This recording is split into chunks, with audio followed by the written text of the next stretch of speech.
আইসি Abu সিদ্দিককে phone করলো, সে আইসিকে ধরে ধরে রেখে দিয়েছে। মেয়েদের কি রেখে দিয়েছে আমাদেরকে? মমতা ব্যানার্জি কি আমাদেরকে চমকাতে যাচ্ছে যে আমার আইসি আবু সিদ্দিককে খুন করেছে, তোমরা তো বিশাল লাফালাফি করেছো, আমি কিচ্ছু করবো না, আমি আইসিকে ওই থানায় বসিয়ে রাখবো।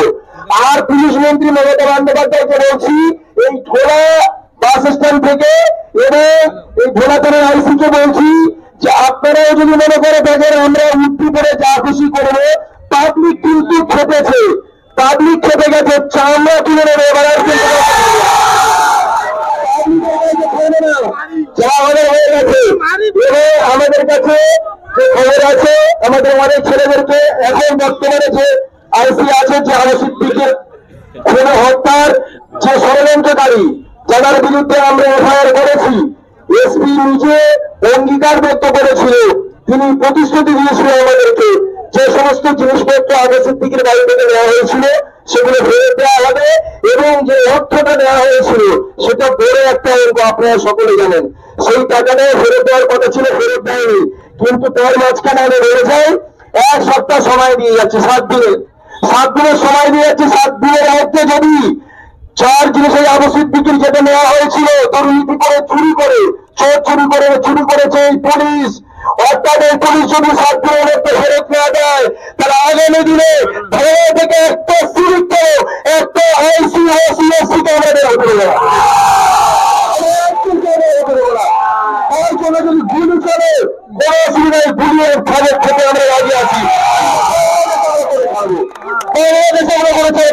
এরপরে যদি এই ঘরেতে এই পুলিশের নেতৃত্ব করে আবু সিদ্দিকের মতো আমার ভাইয়ের যদি জীবনে ফেরে যায়, কেউ যদি হত্যা হয়, তাহলে আপনাদেরকে এই জনগণের সামনে বলে যাচ্ছি, থানা যদি মনে করে, ওসি যদি মনে করে আমাদের নামে এফআইআর করবে, কোনো অসুবিধা নেই, কিন্তু ল্যাম্প পোস্টে টেনে দেবো আমরা।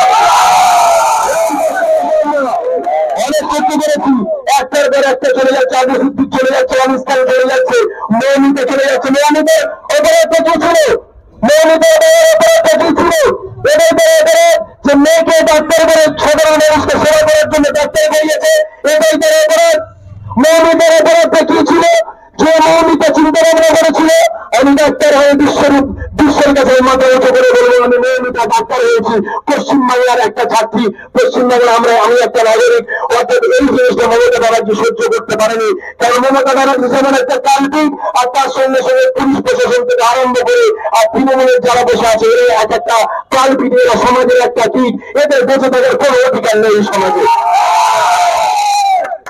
এই যে কীটগুলোকে আমাদেরকে মারতে হবে, এই কীটগুলোকে শেষ করতে হবে। এর জন্য যত রকম কেমিক্যাল আছে, এই কেমিক্যাল গুলো কিন্তু আমাদের মারতে হবে, তবে এই কীটটা শেষ হবে, তার আগে কিন্তু শেষ হবে না। ভোলা থানার আইসিকে বলছি যে আপনি, আমার কাছে খবর আছে যে আপনি আমার অনেক ছেলেমেয়েকে ধমকি দিচ্ছে, আপনি নাকি বলেছেন যে আমাকে চিনিস। একটা আইসিকে চিনতে বেশি বাকি থাকে নাকি আমাদের? একটা আইসি কোটাকার আইসি, একটা আইসি কোটাকার আইসি যে উঠতে পেরে আছে আমাদের ট্যাক্সের টাকায়,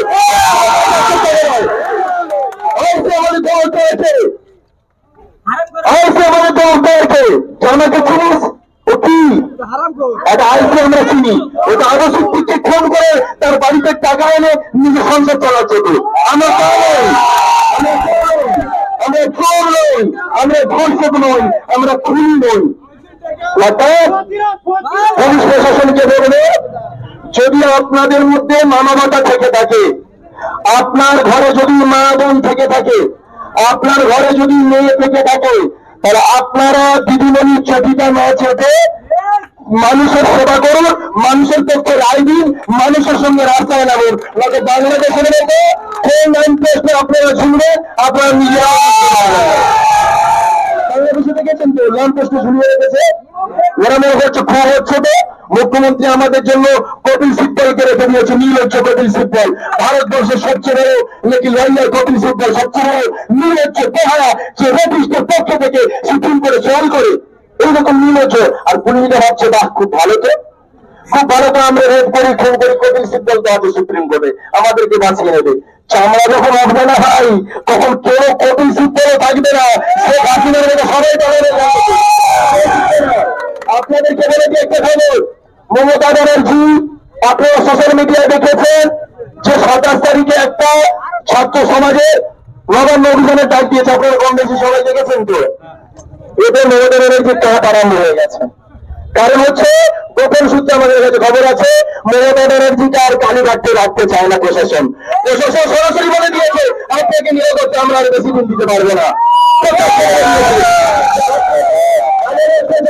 করতে হবে, আপনাকে এমন একটা জায়গায় নিয়ে যেতে হবে যেখানে আপনাকে যে প্লাস ক্যাটাগরি দিয়ে আপনাকে নিরাপত্তা দিতে পারি। এটা হচ্ছে তৃণমূল কংগ্রেসের সূত্রের খবর। আরো একটা খবর বলে দিই, 28 তারিখে মমতা ব্যানার্জি ক্যাবিনেটের একটা যারা মন্ত্রী আছে, যারা এমএলএ আছে, তাদেরকে ডেকে একটা মিটিং ডেকেছে নবান্নে 28 তারিখে। 27 তারিখে নবান্ন অভিযান আছে, 28 তারিখে উনি মন্ত্রিসভা ডেকেছে। কিসের জন্য? দুটো অপশন দেখেছে মমতা ব্যানার্জি, যে অভিষেক বন্দ্যোপাধ্যায়ের সুপ্রিম কোর্টে হিয়ারিং আছে 27 তারিখে। কিসের হিয়ারিং আছে? যে সিবিআই বলেছে অভিষেককে দিল্লি এসে আমাদের সঙ্গে দেখা করতে হলে আমরা জিজ্ঞাসাবাদ কলকাতায় করবো না। আর অভিষেক বন্দ্যোপাধ্যায় কবির সিদ্ধান্তকে দিয়ে বলেছে যে না, কলকাতায় ওকে জেরা করতে হবে। তার মানে কি, কলকাতায় জেরা করলে সিবিআই যদি অ্যারেস্ট করে, আর এখানে তো তৃণমূল কংগ্রেসের মানে সে কি বলবো অবৈধ সন্তানগুলো আছে সমাজে, হচ্ছে না অবৈধ সন্তানগুলো, এরকম নিয়ে যেতে দেবে না অভিষেককে নিয়ে যেতে দেবে না। এই জন্য অভিষেক চাচ্ছে আমার ঘরের ভিতরে আমাকে জেরা করতে হবে, যদি অ্যারেস্ট হয়ে যায় তাহলে আমার অবৈধ সন্তানগুলো আছে তারা আমাকে বাঁচিয়ে নেবে। এই জন্য কোর্টে হিয়ারিং আছে। যদি ওই হিয়ারিং এ অভিষেক বন্দ্যোপাধ্যায়ের পক্ষে রায় আসে যে অভিষেক বন্দ্যোপাধ্যায়কে কলকাতায় জেরা করতে হবে, তাহলে মুখ্যমন্ত্রী কিন্তু পদত্যাগ করছে না। যদি হিয়ারিং এটাই হয় যে দিল্লিতে দিল্লিতে অভিষেককে রাখবে, যদি ওখানে গিয়ে যারা হয়, এই দুটো টানাপোড়েনে মমতা ব্যানার্জি 28 তারিখে কিন্তু পদত্যাগ দেওয়ার জন্য পুরো প্রস্তুতি হয়ে আছে। যদি 27 তারিখে চরম আছড়ে পড়ে কলকাতায় স্তব্ধ হয়ে যায়, পশ্চিমবঙ্গে স্তব্ধ হয়ে যায়, আপনাদেরকে অন ক্যামেরা বলে যাচ্ছি 28 তারিখে মমতা ব্যানার্জি ওখানে পদত্যাগ করে অভিষেককে বসানোর প্ল্যান করে রেখে দিয়েছে। আপনাদেরকে বলে দিলাম অভিষেককে বসানোর প্ল্যান করে দিয়েছি। যাই হোক, আপনাদেরকে সচেতন হতে হবে। ওই করার দিন শেষ হয়ে গেছে, হয় এসপার না এসপার। উই ওয়ান্ট জাস্টিস, আমাদের জাস্টিস চাই, আমাদের বিচার চাই।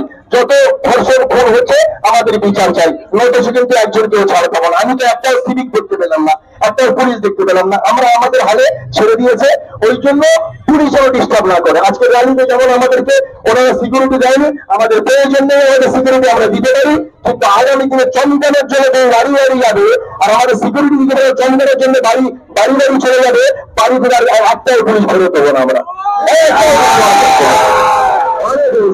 সেই জন্য আর দীর্ঘায়িত বক্তব্য আমি দেবো না।